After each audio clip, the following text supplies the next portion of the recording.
Before I head out on a road trip, I like to make sure that all my emergency roadside equipment is charged and ready to go, because you never want to be in a situation where you're not prepared for it. Hey guys, it's Carm with DiMaria, and one of the things I keep in my emergency roadside is a tire inflator, because you never know if you're in a situation where you have a slow leak, maybe you have a flat, and you need to get that air compressed. The last thing you want to do is have to stop every 15 to 20 miles to check that air pressure and add more air to it. Another item that I like to carry is jumper cables, because you never want to be in a situation where you can't get your car started and you can't get to your next destination. But with jumper cables, you're kind of stuck because you need somebody else to help you out. Well, not anymore, because our friends sent over this awesome 2-in-1 tool. This is a jump starter and an air compressor all in one. So let's take a look at this and let's see how much easier things just got for your road trip. Now you're only checking one thing. Check this out. It all comes in one pack, nice and neat, zipped up. So, whoa, here we go. So right away, you got your jumper cables that are coming out for you.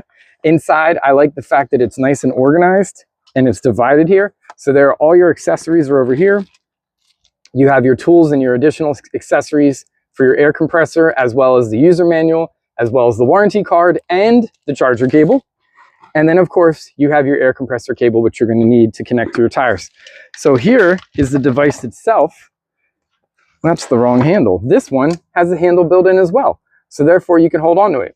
Not only does it jump start your car, fill up your airs, but it also is an emergency power pack. So you have 2 USBs and you have a USB Type-C. So to use the air compressor, it's very straightforward, just like any other portable air compressor. You're just going to screw in your hose right up top. I can't seem to get it in right now.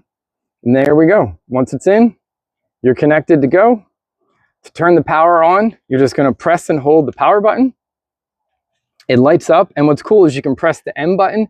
It already has preset memory. So one of the presets is for cars, one is for motorcycles, one is for bicycles, and the fourth one is going to be for sports balls.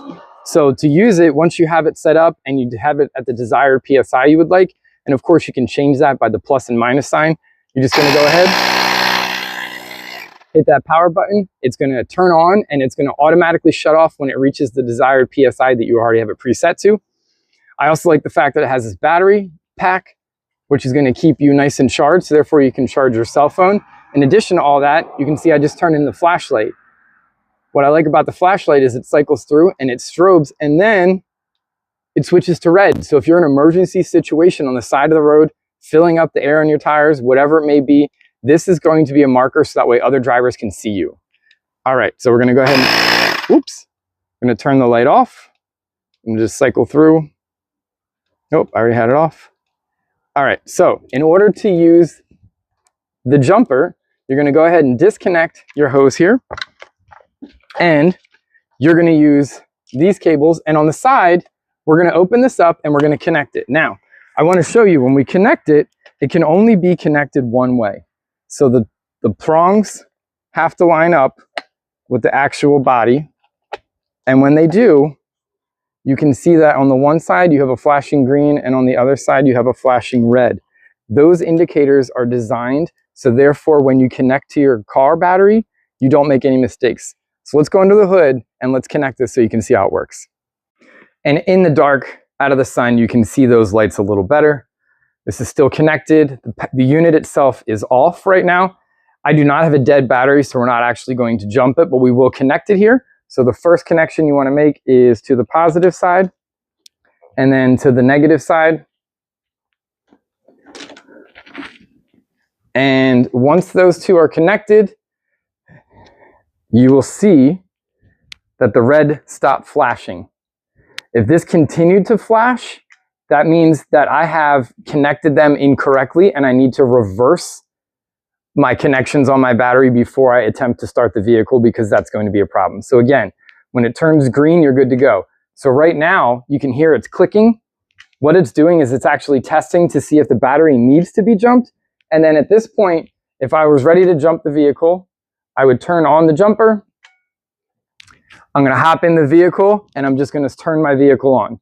Once the vehicle is on, I'm going to come out. I'm going to disconnect the positive and then I'm going to disconnect the negative and we're done. Just like that. So if you're in the market to upgrade your roadside safety tools and you want to combo your air compressor with your jump it and an external battery pack and a flashlight, look no further. Go check out my friends.